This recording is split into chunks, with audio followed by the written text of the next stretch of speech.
Hey, good morning. Hopefully it's a good morning. It's Monday. You've got your cup of coffee. And this week, we're really kind of wrapping up roles.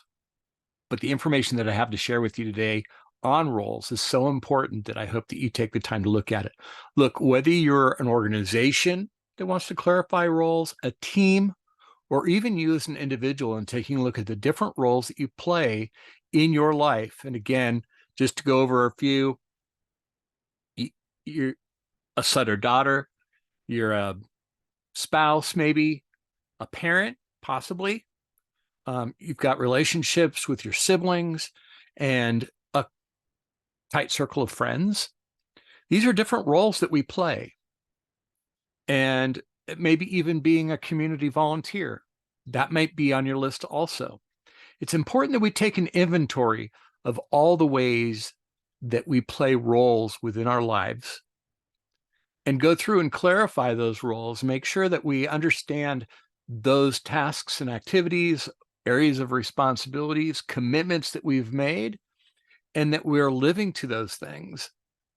We can eliminate a lot of wasted time by putting higher priorities on things that are really not high priority. And a review of roles will help you do that. So when I left off last week, I was giving you the process of how do I do this? So I want to share that with you. So the first thing that you want to do is gather information, right? We talked about that last week. So getting a survey may be done of your people. And this is good even in your personal life.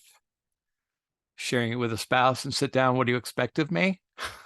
We don't always clarify those things. We just make assumptions, and that's oftentimes where we get in trouble. And then get that. And if you're in an organization, you're going to also get any job description or any type of documents that have to deal with, you had an outline of responsibilities and skills and knowledge and abilities the individual would need when you went to hire. And as things change, there are, responsibilities that are added to your plate. That can be a problem when there is no mechanism for taking things off your plate or recognizing that there are better, more efficient ways of doing things, that you modify the tasks and activities that you're involved in so that you are able to take on other tasks and activities, not additional, other. Additional would be meaning to just overflow that plate. And we have no problem filling people's plates. The problem that we have is taking some of those things off their plates so that we don't have people who are overburdened and overstressed by a just disproportionate sized workload. Then schedule the session, being, completely sensitive to people's schedules, and give them a couple weeks. Share with them what you want to get accomplished in a general overview so that they're prepared for what will happen in the session or what's expected. Then you're going to create an agenda. Now, I've created one for you. It's right up here. We'll go through it step by step in a moment. Address each role and job title one at a time, right? Not everything at once. Again, I said that you could probably do it by alphabetical order. Make it, random so no one person feels like they're being attacked. Try to make sure that it's a psychologically safe environment. Explain the whole purpose and that you're not out. This is not a witch hunt, because certainly people can construe it that way. It's just, look, I want to make sure that with all the new things that are coming in, we've got to remain agile. So I want to make sure that there's a way that we can remove things from what your current workload is that are less impactful or unnecessary. Maintain a positive attitude. You may get some pushback from the people on the team. Let them know that you understand that their concerns, and do your best to put those concerns at rest, right? Then set expectations. Look, by the end of this, I want you all to have very clear areas of responsibility / accountability and have tasks and activities that you can involve yourselves, it will have a significant impact on those areas of responsibility. So, and those are always negotiable. Talk to me. Let me know if you're having trouble with something. There are many different ways that we can approach some of the accountabilities that we carry within our roles. So that's an important conversation to have. Document the clarified roles. Then you're going to follow up to see what's working, what's not working, and you'll be working at that point, generally speaking, unless you have a regular team meeting that happens, individual by individual. Let's, hey, what's not working? Let's modify that. Let's see what we can do to tweak it, to make it work. And then always challenge, why are we doing this? What's the ultimate objective here? And is this the only way that that objective can be served? Those are important questions to ask.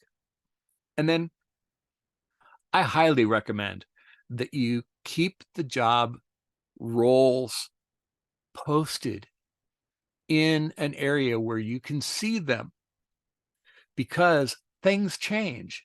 And if we keep them up out in front of us as they change, we can modify those role documents.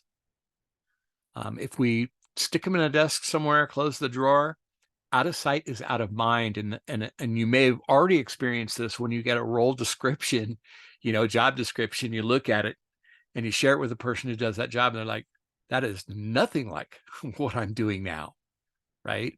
Especially with technology, this inserting of AI into the ethos, how is that going to dramatically change some of the ways people work? That's going to be phenomenal. So it's very, very important to have them posted out so that you can keep on top of them, so that your people can keep on top of them, so people can see those roles as resources and not, anything else. But hey, this is a person I can go to talk about this because this is their area of responsibility. So those are all very, very important. Now, job descriptions, make sure that you have those out, handed out to the people who do the work. This should be done in advance, by the way. Give it to them to be able to go through and kind of redline and say, gee, I don't do that anymore. Or we brought in this new person that they've kind of absorbed that area of responsibility. So it goes to them, right? So you want to allow them to kind of do a pre-session edit of the current job descriptions, because they may be just possibly maybe out of date or inaccurate. So that's number one. Gather the individual survey results. You have a copy of each one of them. Give the copy to each of the participants also. You don't need to make it a big book, meaning you don't have to have everybody's individual survey results in everybody's hands. Just the results for that individual will be fine. Review the tasks and activities. And there are two elements that you're going to want to capture in the review. Number one is frequency. How often does it happen? Some things we do daily. Some things that we do maybe once or twice a week. Some things we only do once a month. And other things maybe even biannual or annually. So we've got to put that in perspective in terms of how much space it really takes up on their plate, right? And then in addition to frequency, you're going to want to add amount of time that it takes to get the task complete from beginning to end. So it can be a guesstimate, an average. Do the best you can. The key here is to make sure that we do not overload people's plates. We identify the need before a breakdown, a need to be able to get these tasks fulfilled, whether you have a part-time person in there, whatever. I understand the impact of budgets, but the reality is there's nothing more expensive than overtaxing your team members, especially your high performers, which we have a tendency to delegate more to than the low performers. And of course, that ends up in, burnout or good talent leaving the organization. Then the next thing you want to do is kind of say, okay, look, out of this inventory that we've created of your tasks and activities, what does it make sense that you keep? This is my baby. This is what I've got to do. This is mine. I own this, right? And then the next one is what we call transfer. And transfer, really, there's a difference between transfer and delegate. Delegating is usually from a higher position down to, the next level. Transfer is, we now have, let's say, a media team, and I'm doing, social media posts. Maybe that really belongs with them, even though I've been doing it for a long time, and it may be something I really enjoy doing. But the reality is, by job description, it no longer fits. So it needs to be transferred to another plate, not mine. That can be the good news and the bad news sometimes. Then you want to identify what are some of the things that I simply need to drop because I'm not getting the results in comparison to the amount of time I'm spending to make this valuable enough to hold on to. So drop just means, look, we're not going to do that anymore. It's not worth the time and the effort. Let's take a look at a different way of being able to get those results that we're looking for.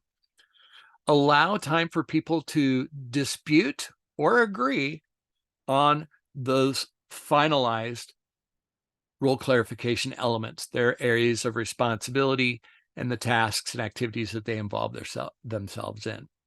Make sure that you have agreement before you consider yourself done, because if you're not in agreement, it becomes words on paper and not practice.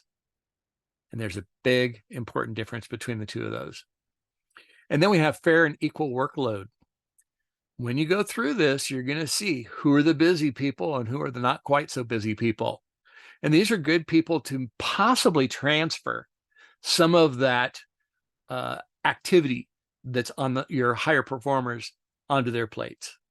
Now, bear in mind that there's a learning curve involved here, that they're may not be able to take on these kind of tasks just like overnight.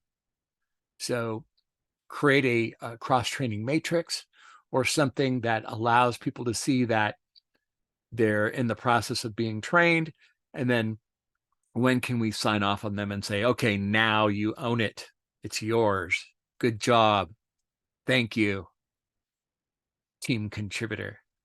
So, and then lastly, of course, finalize them and post them throughout. I'm a big believer in putting them up where people can see them. It helps each other as teammates, and it also helps our internal customers and our internal suppliers to know who to go to, and who owns what area of responsibility, what tasks and activities are they involved in, so that we know we're going to the right person. Okay. So that's the proposed agenda, right?